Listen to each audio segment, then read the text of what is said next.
Hi, I'm Andre. Welcome to Metapunkzero, also known as Metapunk Revolution. And there's a reason for that, and I'll let you know what that is in this episode. So welcome. This is an introduction to the channel. I'm going to tell you what the channel is all about, what Metapunk is, and kind of what I'm going to talk about here. A little bit about what I'm about, and what I want to do, and what my focus is in life and in doing this. Welcome if you're joining me from before. Welcome back, and welcome to anybody who's new. What is Metapunk? Well, it's not a wholly original word. It's not hard to come up with the term Metapunk if you're familiar with cyberpunk or steampunk or any of the punk genres.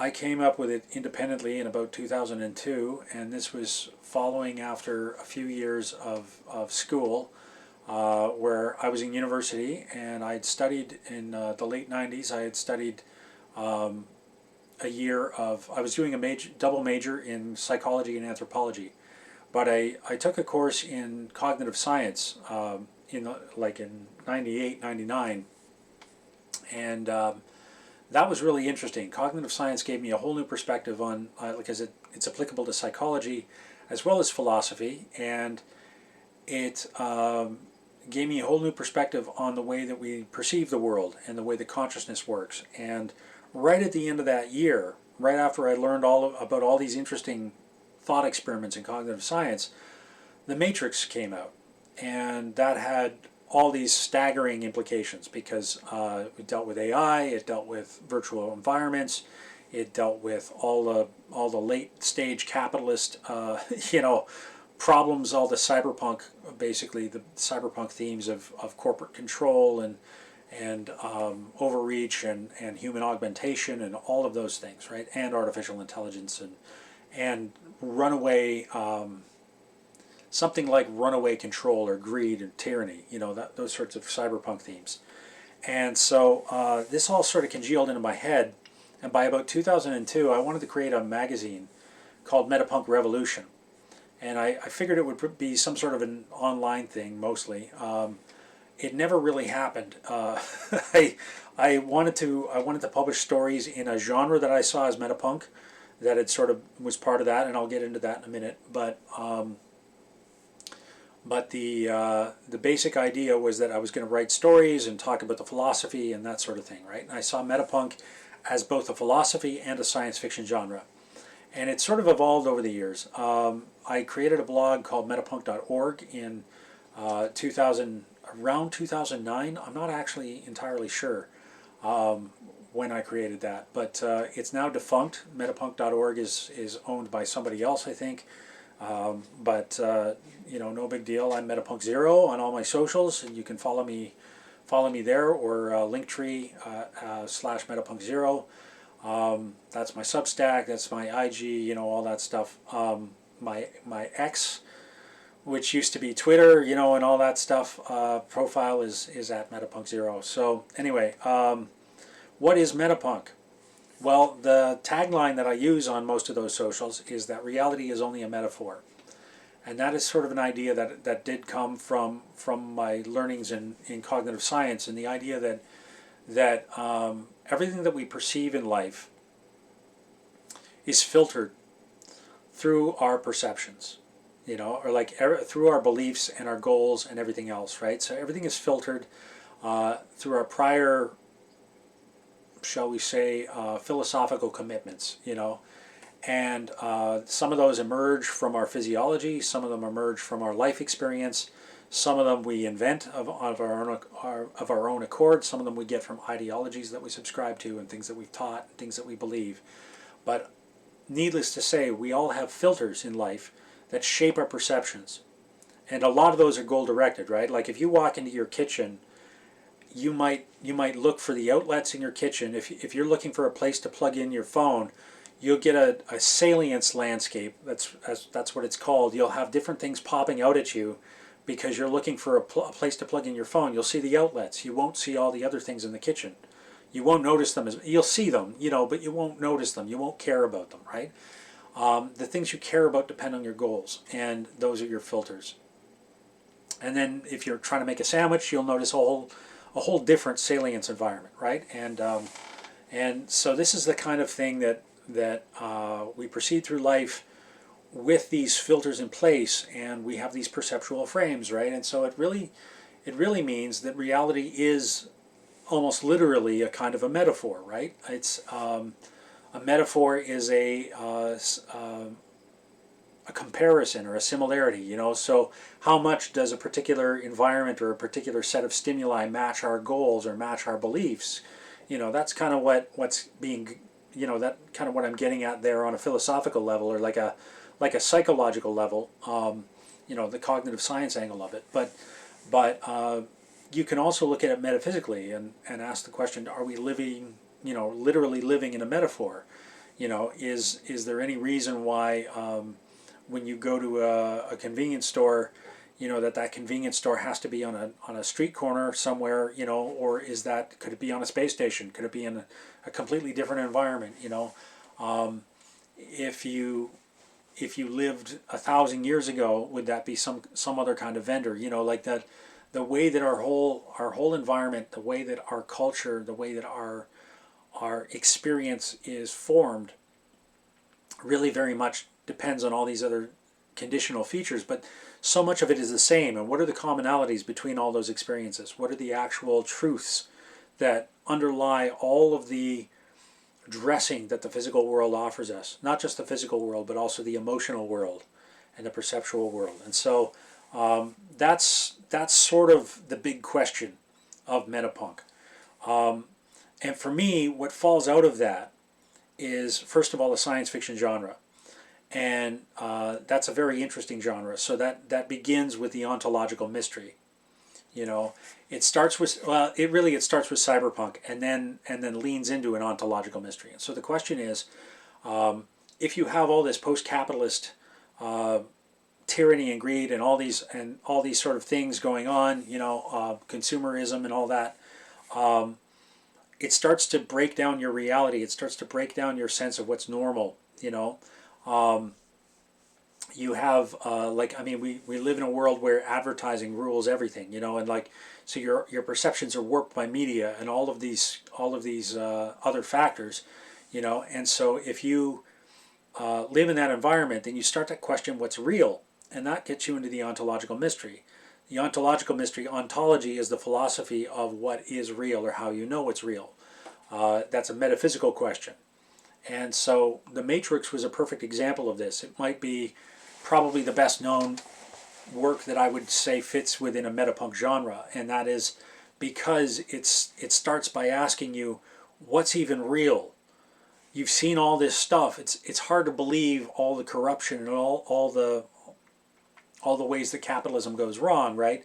It's hard to believe that. I mean, not that communism's any better, I'm not saying that, but you know, you have all these questions about the way that the world works, and they are so far out that you question what's real altogether, and it can't be real. There must be something more meaningful, more truthful, you know. And for Neo, this manifests itself as a literal adventure to free mankind from all of these chains of corporate power, right? And corporate and government power and all the conspiracy stuff, and you know, and that turns out there's a mechanization of the world, you know, and that's also making people question their reality, you know, because that you don't want to live in a world like that. And you can think about that. We're going through something that might be termed a meaning crisis in our world now. We've been going through it for a long time, at least since I've been studying, since I studied cognitive science all those years ago. I was learning about the meaning crisis, you know, and this particular era in history where things break down because there's just, you know, you get up, you go to work, you earn money, and then eventually you die, you know, and that sort of thing. And hopefully you get to enjoy your life somewhere along the way, you know. But there's this erosion of community and an erosion of what's meaningful and erosion of what's connected, you know. And traditional religion doesn't seem to work. Certainly doesn't work for a lot of people. Maybe it works for some people, but not for others. There's all of these sorts of ways in which we're casting about, we're looking around anywhere we can find to get something that actually will move our hearts, you know. And I mean, we look for it in media and movies, you know, we look for it in buying things, you know, we look for it in all these sort of superficial ways. And that's one of the great things that the Matrix film talks about, you know, is it questions all those things. Interestingly enough, around the same time that the Matrix came out, there was a movie called Fight Club, which asks a lot of the same questions. You know, are we really just polishing the brass on the Titanic?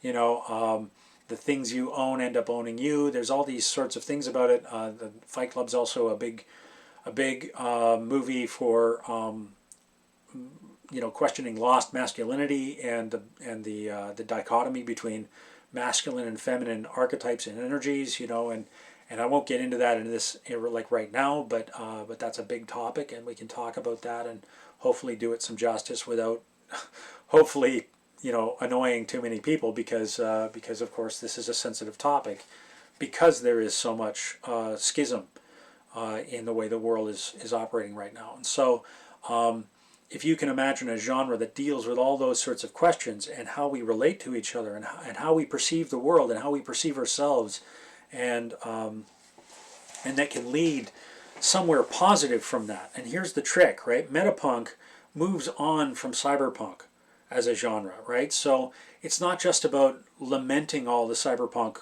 tropes, you know, it's about moving beyond them and transcending them and going to something new and beyond that.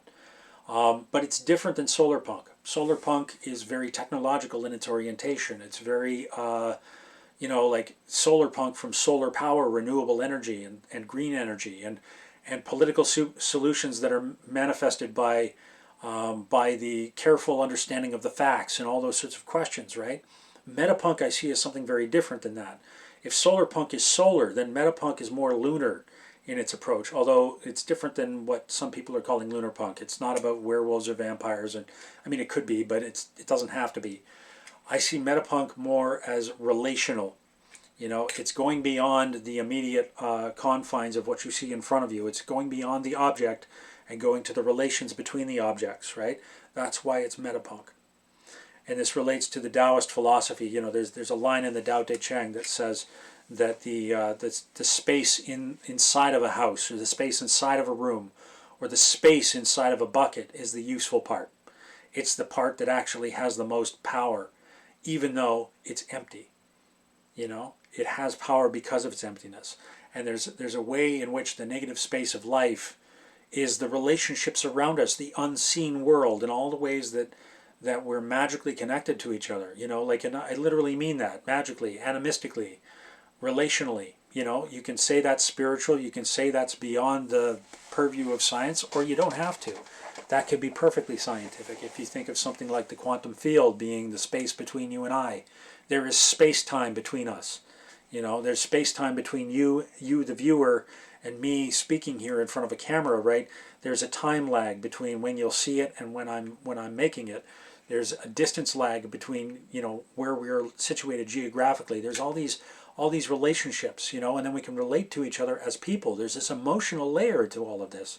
And all of this is really crucial. And so examining all these questions and going into the transcendent, where we actually develop relationships that are meaningful and powerful and transformative and uplifting, you know, and that's really the key, and transcendent, you know.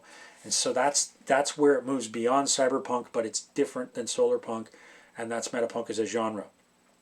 Metapunk as a philosophy, I think you can kind of see where that goes from there. It is one that emphasizes the space or the relationships between things. It emphasizes a relational ontology, which is a very different approach than what we're used to in the West. We have Newtonian materialism as our basic ontology, and I would say that metapunk philosophy questions that and says that there's a big problem with that, and for all the reasons that it leads to the cyberpunk nightmare that we're kind of living through right now. That a lot of people have complained about for a long time, complained about and warned about and all these other things, you know. And so metapunk as a philosophy questions that narrative and posits a different approach to things. And it's not entirely new, because this is an approach that has been tried and true by lots of spiritual traditions around the world, lots of wisdom traditions going back a long way, and from all over the place, you know, going from indigenous traditions to the Dharmic traditions, you know, Buddhism and Hinduism and Taoism. Taoism is the Taoic tradition, and certain currents within some of the Abrahamic traditions as well, you know, depending on whether you're going esoteric or exoteric versions of those. And so Metapunk philosophy starts with a relational ontology. It sort of takes an animistic or pantheistic view of the universe, or something like a philosophical idealism, you know, that would be in line with a relational ontology. And there's reasons for that, and we can look at that. But I mean, if the universe is energy, then it makes sense that the relationships between different segments or nodes of energy, frequency and vibration, you know, that kind of thing, energy, frequency, and vibration. It's that level of ontology and description, you know. And so rather than getting caught up in the objects of things, you examine the relationships between them as they vibrate, you know, or as they move in this field of being, you know. And so it doesn't really have, as a philosophy, it doesn't really have an epistemology, but I would say that it has an ethics, which is relational and fundamentally relational and not based on material objects. I think that's another place where we get the capitalist nightmare, and this all follows through. And then, of course, you know, you get into the question of aesthetics, which is the metapunk genre, you know, as a science fiction genre or a speculative fiction genre, let's say. So yeah, I think that basically covers what metapunk is. That's basically what I'm going to talk about on this channel. You know, I know that was a lot of information in a very short time, but hopefully it kind of gives a brief overview of where I'm going with this. I also want to talk about things like spirituality proper, not just philosophically, but getting more esoteric or more religious, you know, in a way. You know, religious has a particular meaning. I don't mean religious in the sense of organized religion or anything like that, but I mean the existential quest to find out what's meaningful in life, you know. So we're going to talk about meaning and spirituality and religion and all those things. We're going to talk about mythology and storytelling, because those are key. You know, as a philosophy, metapunk is all about storytelling. Everything is, in a sense, a narrative. That doesn't mean there isn't something like truth. There is truth, but what does that truth mean, and where do you find it? That's a deeper question. And how is that truth reflected in narrative in ways that are different than the way that truth or fact can be reflected in factual declarations and material evidence, you know. And this is not to discount science. Science is important, has an important place, but science is only one lens. There seems to be this other relational narrative aspect to life that is wholly ignored by the materialist point of view. And so Metapunk gets into that. And so we're going to talk about those issues as they relate to storytelling and as they relate to genre, and as they relate to game design, as well as you know, fiction writing and that kind of thing, and fiction telling. Movies and games and all those sorts of media will also be talked about on the channel, and generally arts and culture. So yeah, I think that covers it. I had my little clipboard of notes here to go through, and I made it all the way through, and hopefully didn't talk your ear off too long. Been talking long enough.